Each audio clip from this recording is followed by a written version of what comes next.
Sahabat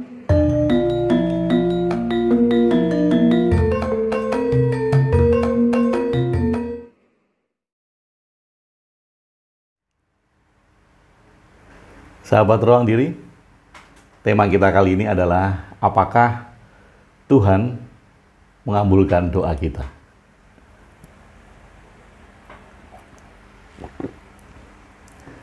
Apabila Anda berpikir bahwa Tuhan yang mengabulkan doa dan itu adalah mutlak keputusan Tuhan, maka jangan tonton video ini karena Anda menyia-nyiakan waktu, Anda menyia-nyiakan kuota. Tapi bila Anda berpikiran terbuka dan kita akan melihat beberapa sudut pandang, mari kita selami bersama-sama apakah Tuhan memang mengabulkan doa kita.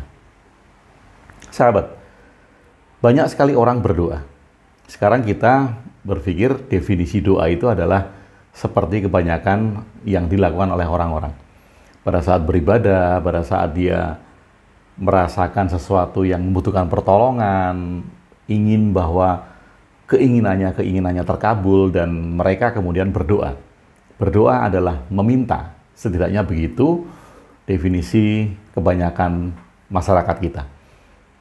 Doa yang didefinisikan sebagai meminta tentu saja mengandalkan satu kekuatan yang diyakini lebih besar, diyakini lebih tinggi, diyakini lebih mulia, diyakini lebih segala-galanya dari manusia itu sendiri. Maka kemudian manusia berdoa. Ya Tuhan, berikanlah aku rezeki. Ya Tuhan, berikanlah aku kesehatan. Ya Tuhan, berikanlah aku pekerjaan. Ya Tuhan, berikanlah aku jodoh. Ya Tuhan, jagalah ini dan segala macam. Permintaan-permintaan kita yang biasanya kita lakukan sehabis beribadah. Bagi sebagian besar orang, hal ini merupakan sebuah kewajiban. Karena mereka berpendapat bahwa ada satu dalil dari satu kitab suci yang menyebutkan bahwa manusia itu berhak berdoa. Jadi doa ini hak. Karena mereka menganggap bahwa manusia ini adalah hamba yang hina, hamba yang tidak bisa apa-apa, maka kemudian manusia wajib berdoa untuk meminta segala sesuatu kepada Tuhan. Nah, kalau kita lihat dari sisi ini, kemudian mari kita bertanya. Apakah semua orang yang berdoa kemudian dikabulkan oleh Tuhan? Tentu tidak. Tapi ini pun kemudian ada argumentasinya. Argumentasinya adalah salah satunya ya, cara berdoa yang tidak tepat. Cara menyusun kalimat, cara menggunakan bahasa, cara menghadap Tuhan, dikatakan tidak tepat. Maka kemudian dianggap doa itu tidak berhasil. Kemudian ada juga yang berpendapat bahwa itu adalah hak mutlak Tuhan. Manusia hanya berdoa saja. Manusia meminta saja. Entah itu dikabulkan atau tidak, itu merupakan urusan Tuhan. Kalau kita lihat dari ini, maka kemudian tidak semua orang berdoa dan tidak semua orang berhasil di dalam doanya. Mari kita tanya lagi. Ada orang yang sakit, kemudian dia berdoa minta sembuh, dan sembuh. Ada orang yang sakit, tidak berdoa minta sembuh, dan sembuh juga. Jadi yang menyembuhkan itu doa itu kan? Tentu bukan kalau kita lihat dari sini. Kemudian, bayangkan Anda nggak punya pekerjaan nih. Atau Anda habis di PHK, Anda belum mendapat pekerjaan lagi, kemudian Anda di rumah, nggak ngapa-ngapain, nggak keluar dari rumah, nggak mencari lowongan pekerjaan lewat internet, tidak apply CV dan segala macam. Anda hanya di rumah, totally at home.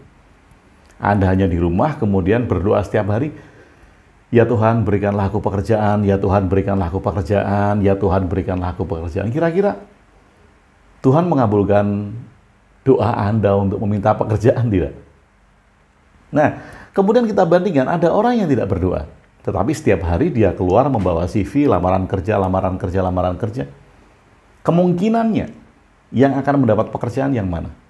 Tentu yang tidak berdoa dan kesana kemari membawa lamaran untuk diajukan ke perusahaan-perusahaan. Nah, artinya di sini kita bisa melihat bahwa memang, tapi jangan marah dulu kalau saya mengatakan bahwa Tuhan tidak mengabulkan apapun juga. Oke, sekarang Sahabat, mungkin Anda menganggap bahwa diri Anda adalah manusia modern yang sudah berevolusi dari ribuan tahun yang lalu. Bahkan Anda tidak mau disamakan sama seperti rakyat Yunani kuno ketika mereka mempercayai adanya dewa-dewa. Bahkan mereka, rakyat saat itu, percaya bahwa dewa ini akan membawa rezeki, dewa ini memberikan kesehatan, lalu kemudian mereka memberikan persembahan-persembahan kepada dewa itu dan meminta kepada dewa itu untuk menjaga mereka.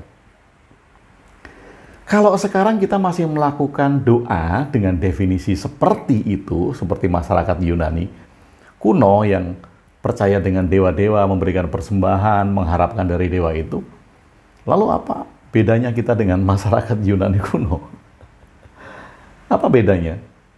Kita hanya menggeser ketika saat itu masyarakat Yunani kuno percaya dengan dewa, sekarang Anda percaya dengan Tuhan. Fungsinya sama. Anda hanya menggeser nama saja. Dan kita tidak lebih berkembang dari ribuan tahun yang lalu masyarakat Yunani kuno. Nah, lalu apa peran Tuhan di sini? Oke. Kemudian yuk kita tanyakan lagi kepada diri kita sendiri. Kalau kemudian saya mempunyai sebuah cangkir, ada minumannya, ini sudah dingin. Kemudian saya ingin bahwa air yang di dalam gelas saya ini menjadi panas. Lalu saya berdoa kepada Tuhan, ya Tuhan, buatlah air di dalam gelasku ini panas. Ya Tuhan, buatlah air di dalam gelasku ini mendidih. Kira-kira terjadi nggak? Nggak terjadi. Tidak, jelas tidak. Jadi, mari kita redefinisi, mari kita rombak lagi pengertian doa ini. Kalau doa kita adalah meminta, setiap kali kita meminta, ya walaupun nggak ada yang menyalahkan, tidak ada yang menyalahkan, bahkan di dalam beberapa tradisi itu disarankan, sekali lagi argumennya karena manusia ini adalah hamba yang hina, yang harus meminta pertolongan kepada Tuhan yang Maha Kuasa. Tapi terlepas dari itu semua, mari kita pikirkan untuk meredefinisi tentang makna doa yang secara umum tadi. Kalau kemudian kita minta Tuhan untuk menjaga kita, apakah Tuhan itu seorang penjaga? Kita hanya menempatkan Tuhan sebagai seorang security, satpam yang menjaga. Kalau kita meminta Tuhan untuk memberikan kita uang, rezeki, gaji, dan segala macam, apakah dia seorang financial planner? Kalau kemudian kita berdoa untuk sehat, apakah Tuhan seorang dokter? Atau kemudian memang kita menempatkan itu? Apakah kita akan menempatkan Tuhan sebagai pembantu kita? Sebagai pembantu, kita mempunyai sesuatu yang sudah mengurusi hidup kita. Dan kita percaya pada itu. Kita punya asisten pribadi yang kita beri nama Tuhan. Dia ngurus ini. Apakah Anda akan menempatkan Tuhan seperti itu? Atau kemudian kalau kita meminta sampai titik di mana keserakahan kita? Anda sehat, buka mata masih bisa bernafas, Anda bekerja, kalau Anda tidak bekerja Anda masih punya uang untuk bisa makan, Anda bisa menjalani hidup. Tapi kemudian Anda masih minta ini. Kemudian ada yang tercapai A, Anda minta B, tercapai B, Anda minta C, tercapai C, Anda minta D. Demikian seterusnya, dan nggak habis-habis permintaan Anda. Kita hanya ditempatkan sebagai orang yang beragama, tapi serakah. Karena kerjaan kita hanya minta setiap hari, minta. Oh, Anda sudah diberi, minta lagi, diberi, minta lagi. Sekali lagi, ini argumennya, tadi ada yang mengatakan bahwa memang itu adalah hak manusia karena manusia merupakan hamba yang tidak berdaya. Semuanya dicukupi oleh Tuhan. Oke. Saya tidak membicarakan argumen itu. Kalau Anda punya argumen itu silahkan. Tapi yuk kita lihat dari sisi lain. Kalau kita meminta, terus meminta, kita sadari nggak bahwa kita menjadi manusia yang serakah? Serakah loh. Sudah sehat, minta lebih sehat. Sudah punya uang, minta lebih banyak uangnya. Sudah mendapatkan rezeki yang tak terkira, masih pengen rezeki yang lebih banyak. Ini kita menjadi makhluk peminta-minta. Dan sekali lagi kita tak ubahnya dan kita tidak berevolusi. Dari ribuan tahun kalau kita melihat sejarah dari pemujaan manusia atas apa yang dianggapnya sebagai Tuhan atau Dewa. Kita hanya menggeser nama saja, tetapi esensinya sama. Mereka minta kepada dewa untuk menjaganya, kita meminta kepada Tuhan untuk menjaga kita. Esensinya sama. Dan kalau kemudian kita meminta apapun itu, meminta kepada Tuhan, mau tidak mau Anda menempatkan Tuhan sebagai sosok yang akan memberikan kepada Anda. Dan itu Anda ciptakan di dalam pikiran Anda. Anda harapkan di dalam pikiran Anda. Dan ketika Anda sudah mengharapkan dan menciptakan sosok-sosok itu yang memberikan kepada Anda. Kalau di dalam beberapa tradisi agama itu yang dinamakan sebagai musyrik. Meminta kepada selain Tuhan. Nah ini paradoks sebetulnya. Meminta kepada selain Tuhan tetapi Anda meminta kepada Tuhan yang Anda ciptakan sebagai selain Tuhan. Nah paradoks. Oke. Kalau kemudian orang mengatakan begini, kalau demikian Pak Agung nggak berdoa dong. Kalau berdoa itu tidak meminta lagi. Saya mempunyai definisi doa. Definisi doa saya adalah love and surrender. Cinta dan pasrah. Memasrahkan diri total. Total surrender. Love and surrender. Jadi apabila setiap hari saya bertindak dengan nuansa cinta kasih. Cinta kasih itu membantu, memberi, tidak mengharap, menolong. Ini nuansa cinta kasih ya. Bila setiap tindakan saya adalah cinta kasih dan surrender, saya berserah diri kepada sesuatu yang tidak bisa saya jangkau. Sesuatu yang tidak bisa saya pikirkan. Maka kemudian karena dia tidak bisa saya jangkau, tidak bisa saya pikirkan, maka kemudian nggak kita bicarakan. Karena nggak ada sesuatu yang tidak terjangkau dan sesuatu yang tidak bisa terpikirkan, itu adalah ketiadaan. Tidak ada. Kalau kita dipenuhi cinta dan surrender, this is prayer. Ini adalah doa. Jadi setiap langkah kita sehari-hari, ketika itu merupakan langkah-langkah yang diliputi cinta dan penyerahan diri total kepada momen-momen langkah dalam sehari-hari itu adalah doa. Berdoa. Kita berdoa setiap saat. Kenapa? Karena semua tindakan kita adalah cinta dan surrender. Love is praying is love and surrender. Berdoa adalah cinta dan kepasaran diri total. Nah, bagaimana kalau orang mengatakan doa saya adalah syukur? Syukur yang seperti apa sekarang? Anda bersyukur kemudian Anda bilang, ya Tuhan, terima kasih atas kesehatan hari ini. Ya Tuhan, terima kasih atas rezeki hari ini. Ya Tuhan, terima kasih dan segala macam. Kalau syukur itu merupakan sesuatu yang masih bisa Anda katakan, bukan Anda nikmati kesyukurannya, Anda masih memaksakan diri untuk bersyukur. Karena syukur itu bukan terima kasih. Bukan. Thanks to God, itu bukan syukur. Syukur itu adalah ketika kita mengalami sesuatu yang tidak bisa kita katakan atas semua hal yang kita alami. Kita nggak bisa berkata apa-apa, itu syukur. Ketika syukur itu lewat mulut Anda menjadi sebuah kata-kata terima kasih, itu adalah terima kasih. Bukan bersyukur, kita tidak sedang bersyukur. Kita sedang berterima kasih. Kita berterima kasih karena kita merasa bahwa kita mendapatkan. Kalau kita merasa bahwa kita mendapatkan, artinya sebelumnya kita meminta. Kalau sebelumnya kita meminta, kita kembali lagi kepada definisi doa secara umum. Meminta.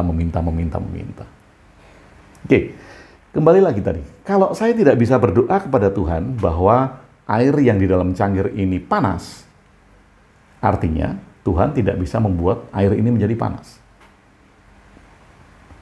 Jangan marah dulu. Saya berdoa kepada Tuhan untuk meminta air ini menjadi panas. Tuhan nggak bisa bikin air ini menjadi panas.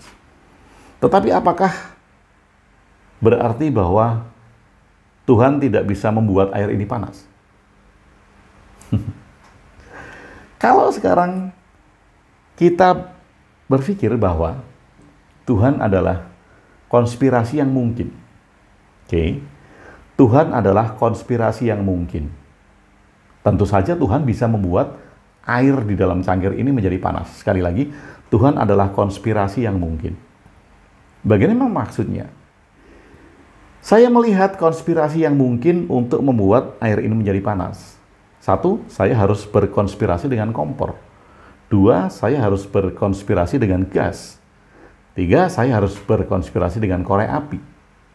4, saya harus berkonspirasi dengan api. Jadi saya melihat konspirasi yang mungkin. Dan kerjasama antara konspirasi-konspirasi yang mungkin ini, kalau mau Anda sebut itu Tuhan, silakan. Jadi, Tuhan merupakan konspirasi yang mungkin kemudian bisa memanaskan air. Demikian juga dengan rezeki, demikian juga dengan uang. Kalau Anda meminta bahwa Tuhan berikanlah aku rezeki, tapi Anda tidak melihat konspirasi yang mungkin, Anda nggak akan dapat uang. Tapi ketika Anda tidak mengucapkan, ya Tuhan berikanlah aku rezeki, ya Tuhan berikanlah aku uang, tetapi Anda melihat konspirasi yang mungkin, itu artinya Anda melihat Tuhan. Anda melihat Tuhan bekerja di dalam konspirasi yang mungkin. Kalau saya mau dapat uang, konspirasi pertama yang saya pikirkan adalah, saya mampu bekerja apa? Konspirasi yang kedua adalah, apakah aku bisa bekerja di satu perusahaan itu? Konspirasi ketiga adalah, apa maksimal kemampuanku? Jadi ketika saya melihat konspirasi-konspirasi yang mungkin ini, saya kemudian bergerak. Untuk apa? Untuk menjalankan konspirasi-konspirasi yang mungkin ini. Jadi, seperti Tuhan menciptakan manusia. Apakah dengan serta-merta Tuhan hanya bilang kun fayakun manusia jadi? Tidak. Saya tidak bicara tentang evolusi panjang sehingga terwujud manusia, tidak. Tapi yang sekarang ini. Tuhan itu adalah konspirasi yang mungkin. Ada wanita, ada pria, itu konspirasi yang mungkin. Tetapi ketika mereka berdiri dan berdiri nggak ngapa-ngapain, tidak terjadi konspirasi mungkin yang ketiga. Ada wanita, ada pria, kemudian berhubungan seks. Ini merupakan konspirasi yang mungkin. Walaupun belum tentu hubungan seks itu akan menyebabkan wanita hamil. Tapi ini adalah konspirasi yang mungkin. Konspirasi wanita, konspirasi pria, kemudian melakukan hubungan seks. Itu konspirasi yang mungkin. Jadi ketika Anda berpikir, ya Tuhan berikanlah aku kesehatan, Anda nggak ngapa-ngapain. Anda sakit.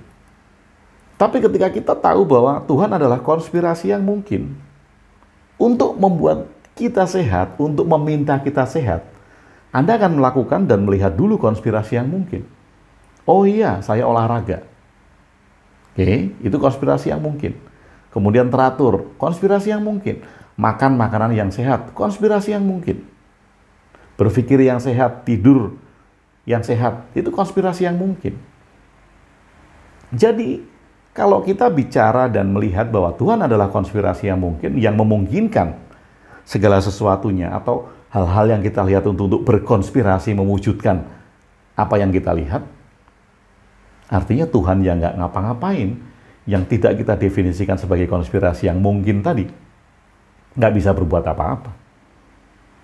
Ya Tuhan, rumahku panas.